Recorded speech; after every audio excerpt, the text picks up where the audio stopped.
மக்களே, welcome to my YouTube channel. இன்றைக்கி பார்த்தீங்கன்னா ஒரு vlog தான் பார்க்க போகிறோம். என்ன vlogன்னு பார்க்குறதுக்கு முன்னாடி மறக்காமல் நம்ம சேனலை சப்ஸ்கிரைப் பண்ணி வச்சுக்கோங்க. இன்றைக்கி பார்த்தீங்கன்னா நம்ம ரொம்ப நாள் கழிச்சு பார்த்தீங்கன்னா இதுவும் சாப்பிட்டு தான் போகிறோம். என்னென்னு பார்த்தீங்கன்னா நேற்று எங்கள் வீட்டில் பார்த்தீங்கன்னா சப்பாத்தி போட்டாங்க. ஸோ அதில் மீதி இருந்துச்சுங்க. சரி சில்லி சப்பாத்தி பண்ணி சாப்பிட்லாம் அப்படின்னு தோணுச்சு. சரி உங்ககிட்டயும் ஷேர் பண்ணிக்கலாமே அப்படின்னு ஒரு பிளான் போட்டாச்சு. அதனால் எப்படி பண்ணுறோம் எல்லாமே நம்ம வீடியோக்குள்ளே போய் பார்க்கலாம். உங்களுக்கு சில்லி சப்பாத்தி பிடிக்கும்னா மறக்காமல் கமெண்ட்டில் சொல்லுங்கள். அதை எப்படி பண்ணுறது நம்ம பார்க்கலாமா? வாங்க. ஃபஸ்ட்டு நான் சப்பாத்தி எடுத்திருக்கேன். இந்த இதில் தான் நம்ம பண்ண போகிறோம். கொஞ்சமாக தான் இருக்கும், எனக்கு மட்டும்தான். ஆல்ரெடி எங்கள் மம்மி பார்த்தீங்கன்னா சாப்பாடு பண்ணிட்டு போயிட்டாங்க. சரி நான் சாப்பிட போகிறேன், அதனால் பார்த்தீங்கன்னா ஷேர் பண்ணிக்கலாம் அப்படின்னு தான் தோணுச்சு. அதனால் பார்த்தீங்கன்னா இந்த வீடியோ எடுக்கிறேன். நீங்கள் மித்த எதுவும் நினச்சிக்கிடாதீங்க. ஸோ இப்போ நம்ம போகலாமா? ஃபஸ்ட்டு பார்த்தீங்கன்னா இந்த சப்பாத்தி இருக்குல்ல, இதை தான் நம்ம கட் பண்ண போகிறோம். எப்படி கட் பண்ணுறதுன்னு பார்த்தீங்கன்னா அது ஒரு மாதிரி கட் பண்ணணும். எப்பயுமே பார்த்தீங்கன்னா நான் பிச்சு போட்டு தான் பண்ணுவேன். பட் இந்த தடவை பார்த்தீங்கன்னா நம்ம டிஃப்ரெண்ட்டாக பண்ணலாம் அப்படின்னு தோணுச்சு. அந்த மாதிரி பண்ணி சாப்பிட்லாம் அப்படிங்கிற மாதிரி தான் இருக்குது. எல்லா மசாலாவும் ஒன்று தான், பட் இருந்தாலும் பார்த்தீங்கன்னா அந்த இது இருக்குது பார்த்தீங்களா, அதனால தான். வாங்க இதை ஃபஸ்ட்டு நம்ம கட் பண்ணிக்கலாங்க. ஃபஸ்ட்டு பார்த்தீங்கன்னா இந்த சப்பாத்தி இருக்கு இல்லையா, இதை வந்து இப்படி சுருட்டிக்கோங்க. 2 இதாக கூட சுருட்டிக்கோங்க, இல்லை ஒன்றா சுருட்டுறனாலும் சுருட்டிக்கோங்க. இதை இப்படி சுருட்டிட்டு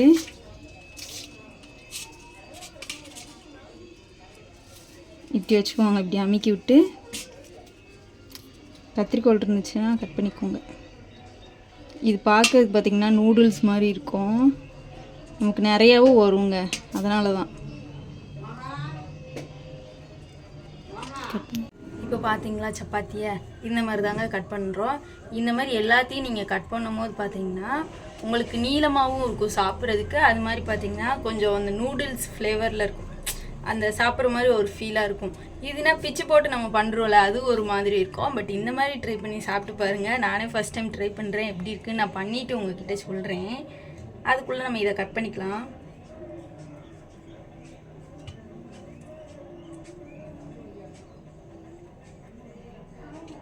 பட் நல்லா இருக்குது பாருங்களேன், அப்படியே ரிங்கு மாதிரி இருக்குது. தெரியுதா என்னன்னு தெரியல வீடியோவுக்கு, பட் நல்லாயிருக்கு. இந்த நூடுல்ஸ் மாதிரி இருக்கா.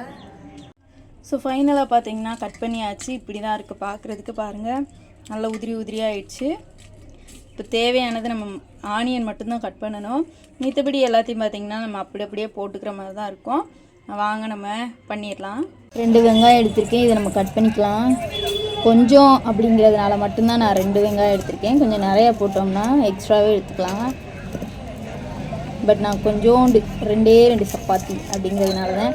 ஏன்னா அதுவே நம்ம எக்கெல்லாம் சேர்க்கும்போது பார்த்திங்கன்னா நிறையா வந்துடும், அதனால தான் நான் சேர்க்கவில்லை. எதுவும் கொஞ்சம் கொஞ்சமாக எல்லாத்தையுமே போட்டிருக்கேன். பெரிய வெங்காயம் கூட உரிச்சிடலாங்க, சின்ன வெங்காயம் தான் ரொம்ப கஷ்டம்.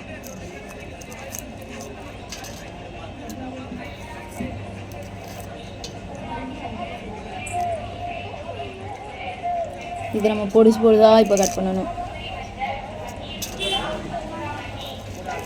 தக்காளி ஒன்று மறந்துடாதீங்க, தக்காளி மெயினான மேட்ரு. அது ஒன்று சின்ன தக்காளியாக இருந்தாலும் பரவாயில்ல, அது ஒன்றே எடுத்துக்கோங்க.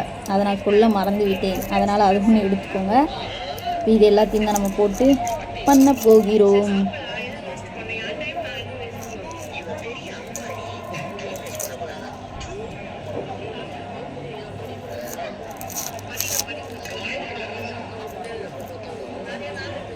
தொளி உரிச்சாச்சு.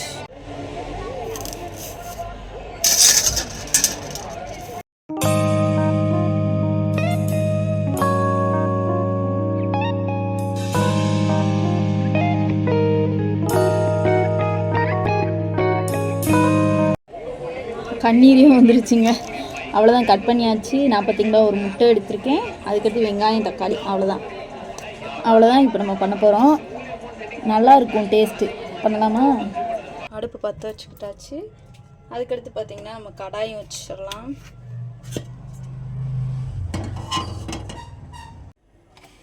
எண்ணெய் ஊற்றிக்கலாம். நம்ம கொஞ்சோண்டு எண்ணெய் ஊற்றிக்கிறேன் நான். எண்ணெய் பார்த்திங்கன்னா கொஞ்சம் சூடாகவும் நம்ம கடுகு ஆட் பண்ணிக்கலாம். இப்போ எண்ணெய் பார்த்திங்கன்னா நல்லா சூடாயிடுச்சு. இந்த ஸ்டேஜில் பார்த்திங்கன்னா கடுகு போட்டுக்கலாங்க. கடுகு கொஞ்சம் பொரியணும்.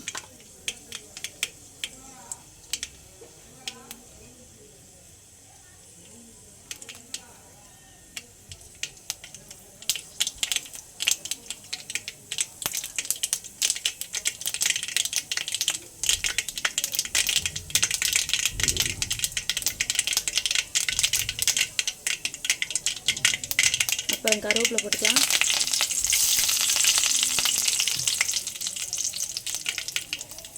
அதுக்கடுத்து பார்த்திங்கன்னா வெங்காயம்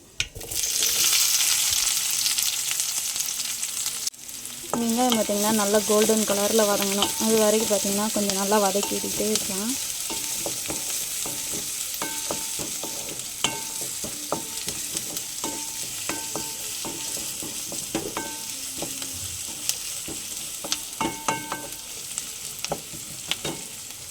வதங்கட்டும் கொஞ்சம்.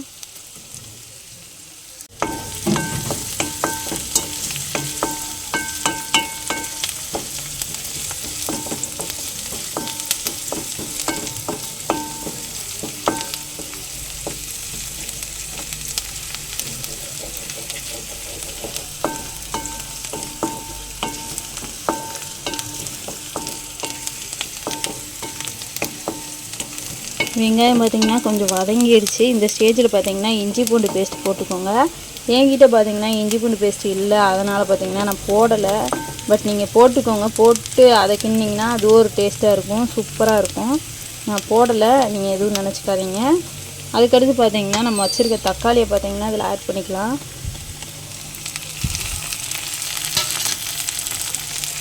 இதையும் பார்த்திங்கன்னா நல்லா அப்படியே கிளறி விட்டுக்கோங்க. நல்லா ஜூஸியாக ஆகணும்.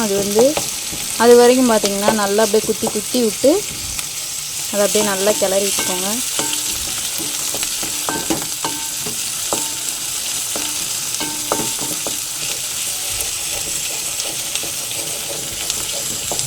பாருங்களே, தண்ணி பிரிஞ்சு வருதா? இந்த மாதிரி தான் இருக்கும். இன்னும் கொஞ்சம் வரும் தண்ணி. தக்காளியிலேருந்து தண்ணி ஃபுல்லாக இறங்கிடும்.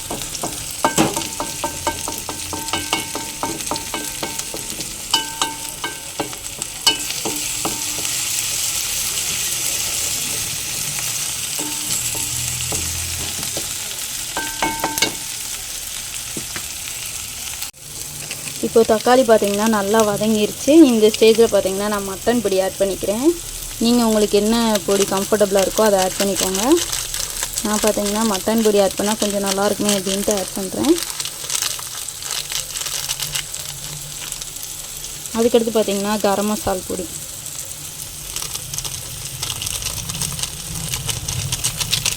அப்புறம் பார்த்திங்கன்னா உப்பு.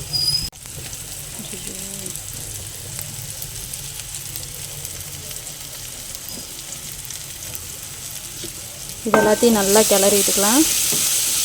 பச்சை வாசனை போகணும், மசாலாவில் உள்ள பச்சை வாசனை. அது வரைக்கும் பார்த்திங்கன்னா நல்லா கிளறி விட்டுக்கிட்டே இருக்கணும். ஸ்மெல்லே பார்த்திங்கன்னா செம்மையாக இருக்குங்க. மட்டன் பொடி ஸ்மெல்லு பார்த்திங்கன்னா சூப்பராக இருக்கும். அதனால தான் எனக்கு மட்டன் பொடியும் பிரியாணி பொடியும் ரொம்ப பிடிக்கும். எப்பயுமே பார்த்திங்கன்னா அதை தான் நான் ஆட் பண்ணிக்கிடுவேன். பட் நிறைய பேர் பார்த்திங்கன்னா வீட்டு மசாலா இந்த மாதிரி ஆட் பண்ணுவாங்க. அதுவும் நல்லா தான் இருக்கும். பட் எனக்கு இது பிடிக்கும் அப்படிங்கிறதுனால பார்த்திங்கன்னா நான் இதை ஆட் பண்ணியிருக்கேன். உங்களுக்கு எது கம்ஃபர்டபுளாக இருக்கோ அதை ஆட் பண்ணிக்கோங்க.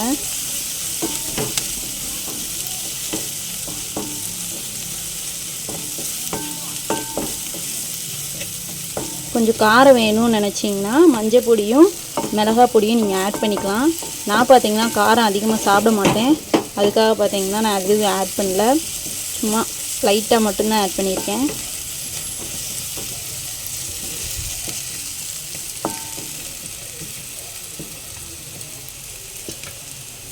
அதுக்கப்புறம் பார்த்திங்கன்னா ஒரு முட்டை எடுத்திருக்கேன். நான் ஒன்று எடுத்திருக்கேன். இதை பார்த்திங்கன்னா நம்ம உடச்சி ஊற்றிக்கலாம்.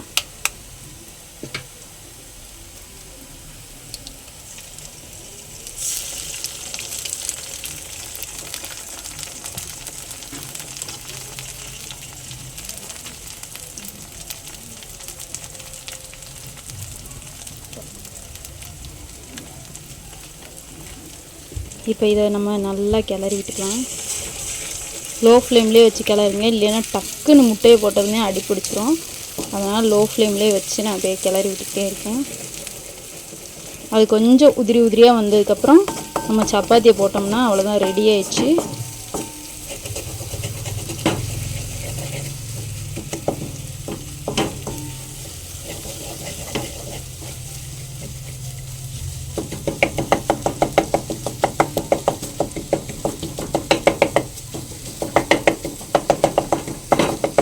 நல்லா குத்தி குத்தி விட்டுக்கோங்க.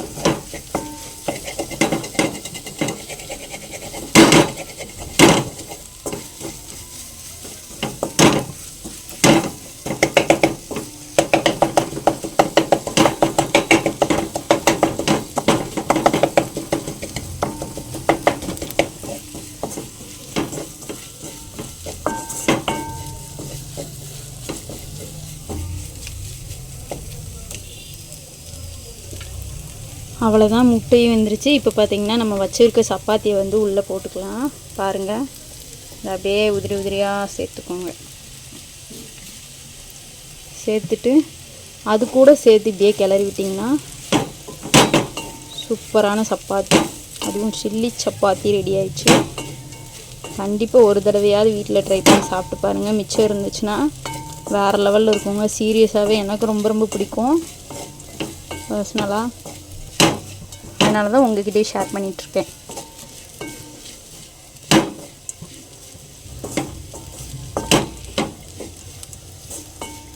அவ்வளோதான், சூப்பராக டன்னாக ரெடி ஆயிடுச்சு. செம்ம சூப்பரான சில்லி சப்பாத்தி. இது கூட லாஸ்ட்டு ஃபைனலாக கொத்தமல்லி இலை போட்டால் டன் ஆயிரும். ஃபைனலாக பார்த்திங்கன்னா கொத்தமல்லி தலை. அவ்வளோதான், டன், ரெடி ஆயிடுச்சு சூப்பராக.